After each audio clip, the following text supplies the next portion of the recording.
दोस्तों, आज हम आपके लिए लेकर आए हैं बहुत ही प्यारी सी कहानी और आपने बचपन में सुनी होगी, विक्रम बेताल की कहानी। आज की कहानी में बेताल रास्ता काटने के लिए राजा विक्रम को एक कहानी सुनाता है। ये कहानी मदन सेना नाम की एक रूपवती औरत की है जिसका विवाह होने वाला था और उस पर कई पुरुष मोहित थे। क्या मदन सेना का विवाह हो गया? तो जानते हैं आज की कहानी में। वीरवार नाम का एक राजा मदनपुर नगर में शासन करता था।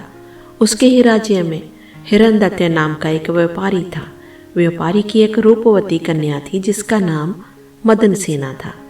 उसी नगर में धर्मदत्त नाम का एक और व्यापारी रहता था जिसके पुत्र का नाम सोमदत्त था।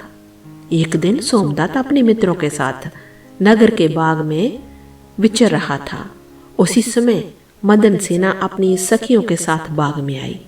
मदन सेना का रूप देखकर सोमदत्त उस पर मोहित हो गया। घर वापस जाने के बाद भी वह उसके बारे में सोचता रहा, उसकी खूबसूरती के बारे में सोचता रहा और उसे सारी रात नींद नहीं आई। अगले दिन वह फिर बाग में पहुंचा। बाग में मदन सेना अकेली बैठी हुई थी। सोमदत्त उसके पास गया और अपना प्रेम व्यक्त करते हुए बोला, सुंदरी, मैं तुमसे प्रेम करता हूँ। तुम्हारा प्रेम मुझे ना मिला तो मैं जीवित ना रहूंगा। मदन सेना का कुछ ही दिनों में विवाह होने वाला था। उसने सोमदत्त को अपना विवाह के बारे में बताते हुए कहा, 5 दिन बाद मेरा विवाह होने वाला है। मैं तुम्हारा प्रेम स्वीकार नहीं कर सकती। इस पर सोमदत्त ने उत्तर दिया, यदि तुमने मेरा प्रेम स्वीकार नहीं किया तो मैं अपने प्राण त्याग दूंगा। यह सुनकर मदन सेना भयभीत हो गई और सोमदत्त से बोली, मेरा विवाह तय है, जो होकर ही रहेगा। मेरा विवाह होने दो। अपने पति से पहले मैं तुमसे मिलने आऊंगी। सोमदत्त मान गया और अपने घर लौट गया। मदन सेना भी अपने घर लौट गई, लेकिन वह बहुत भयभीत थी। 5 दिन पश्चात उसका विवाह हो गया और वह अपने पति के घर चली गई। पति से जब उसकी भेंट हुई तो वह बहुत उदास थी। पति ने कारण पूछा तो उसने सारा वृत्तांत सुना दिया। सारी बात जानकर पति ने सोचा कि जब मदन सेना ने वचन दिया है तो वह सोमदत्त से मिलने जाएगी ही। उसे रोकने का कोई कारण नहीं, इसलिए उसने मदन सेना को सोमदत्त के पास जाने की अनुमति दे दी। मदन सेना सुंदर वस्त्र और आभूषण पहनकर और श्रृंगार करके सोमदत्त से मिलने चल पड़ी। रास्ते में उसका सामना एक चोर से हुआ। चोरों से देखकर उस पर मोहित हो गया। उसने मदन सेना का आंचल पकड़ लिया। मदन सेना उससे निवेदन करते हुए बोली, मुझे छोड़ दो, चाहो तो मेरे सारे गहने ले लो।